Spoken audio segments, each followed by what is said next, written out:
Stick to your decision. Don't change it.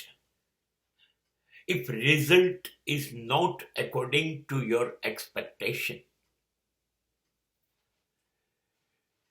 તમે જે નિર્ણય લીધો એને બદલવું નથી, એને વફાદાર રહેવું છે છેક સુધી. પછી ભલે એ નિર્ણય સફળ ના થયો, નિષ્ફળતા મળી, એમાં પરાજય થયો, એમાં હાર થઈ, આખો સમાજ કહેવા માંડ્યો કે આ નિર્ણય ખોટો હતો, આ તમારે નહોતો લેવાનો. જોયું પરિણામ કેવું આવ્યું? આવું બધું જ કહે તો પણ પરિણામ સ્વીકારી લેવું અને પોતે લીધેલા નિર્ણયને બદલવો નહીં,